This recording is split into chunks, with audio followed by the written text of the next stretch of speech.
Welcome back, dear viewers. And now we will talk about the importance of developing historic Cairo area and its impact on attracting more tourists.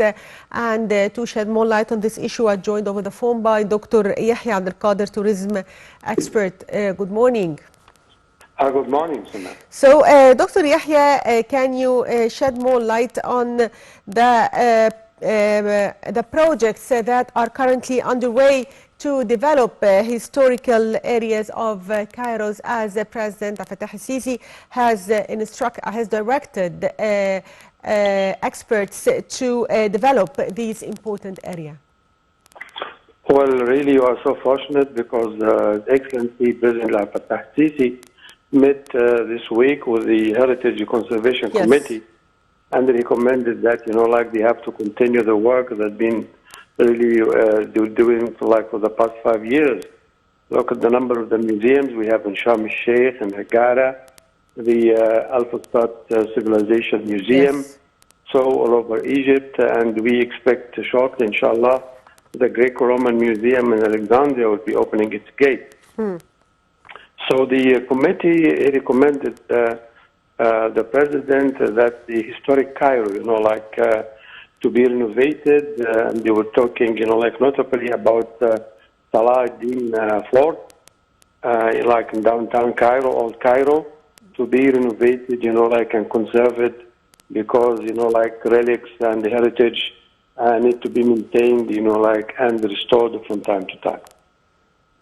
So there are plans to restore the area around the Cairo Citadel or Salah ad-Din al-Ayyub Citadel as part of the state's plan to restore cultural face of Cairo and its ancient historical splendor. So can you tell us more about this plan?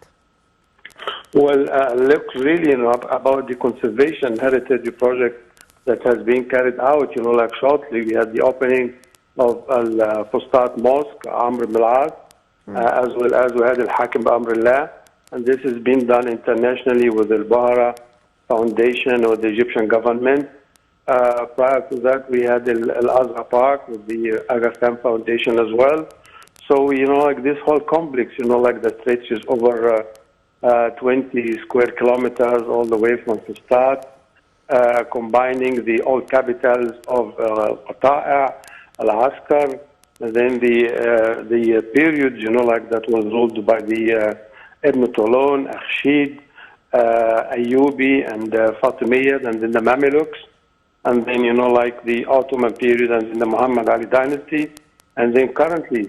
So this is, a history of 15 centuries, and that's why we have lots of relics and heritage sites that will be conserved. That's why the president recommended to the Heritage Conservation Committee to implement the project to upgrade, conserve, and develop the area to be capable of welcoming large number of visitors and keeping and conserving the identity and authenticity of our heritage and history as well. So, sir, how important is President Fattah al-Sisi's keenness to increase green spaces in historic Cairo area? Well, Cairo is one of the largest metropolis worldwide. Around 20 million, residents and visitors on daily basis. Greater Cairo. So that's why we need, large green parks, and the government is working diligently on this. And that's why we have about millions of new trees, by the Ministry of Agriculture and local administration as well, not only in Cairo but all over Egypt, to provide more, green park and green areas, because this is necessary for the health and well-being of the citizens and the people of Egypt to have fresh air, and of course with the industrialization of the country. So we need, to keep, the pollution to a minimum, and to provide, excess of oxygen and a clean environment for the health and well-being of our life. So, sir, in your opinion, to what extent do infrastructure projects implemented by the state and development of slums around this area has contributed to the development of historic Cairo?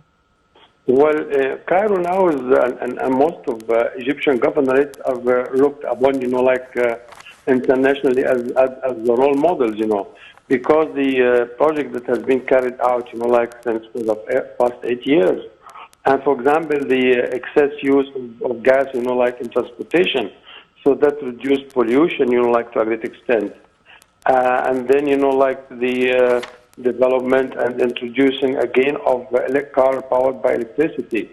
So we're trying to minimize the use of fossil energy, which create harm in the environment and the pollution, and the accessibility of the infrastructure done by the government made, transportation take shorter time and less pollution and less cost as well. So this has been noticed all the way. Remember, shortly you're going to have the speed train, going all the way from the Red Sea, from Al Ain al-Sukhna, all the way to Marsa Matruh and Alamein. So this is an excellent project by the government to conserve the energy and guarantee mobility and accessibility as well. So, sir, also historic Cairo represents a real treasure for all Egyptians, and it should be utilized for the benefit of the current and future generations. So, sir, also, how can we attract more tourists to this area, and to what extent it is attractive to tourists, and what kind of tourists is interested in historic Cairo? Well, shortly, we've been renovating Al Mu'izz Street Avenue, and you see, most visitors, coming to Egypt, 90% of them, they would like to go through it. So it's a pedestrian area where they like to go, and enjoy the entertainment atmosphere and the heritage and the old mansions and palaces that has been developed, and mosque and schools, madrasa and Sapir water supply that has been developed over 700-800 years ago. So the same thing is going to be carried out at Al Hussein and Khan Khalili and other area, and the citadel as well. Al Darb Al Ahmar, we had 6-8 projects that had been renovated a month ago. So historical Cairo and Khedive Cairo as well, which comes in the 19th century, is becoming an integral part in the memory of architects, of visitors, and connoisseurs, of travel worldwide. So they love to do the Pharaonic and Greco-Roman and Islamic tours.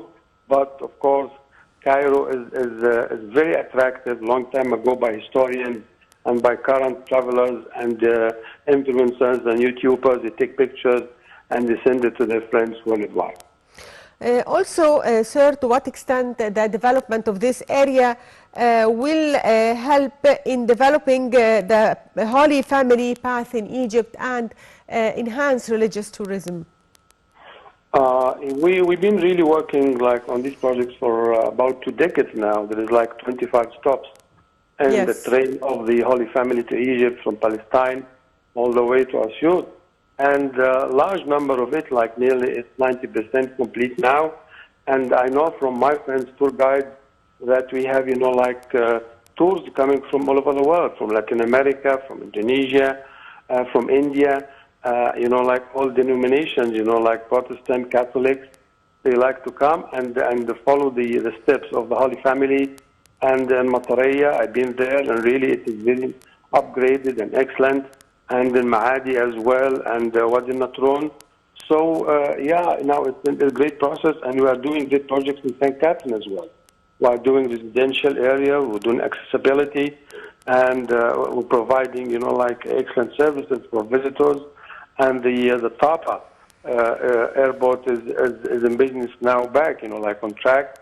So all this will upgrade and increase the influx of visitors to Egypt to follow on the steps of the Holy Family. Yes. So, sir, to what extent these developmental projects in the field of tourism has impacted the flow of tourists? Yes, thank God, we have a diversity, of our resources and attractions, historical, cultural, educational meeting.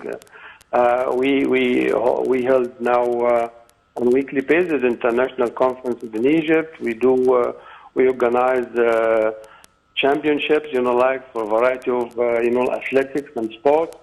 And really our athletes are doing well on a worldwide scale, both, male and female. So this is great for Egypt.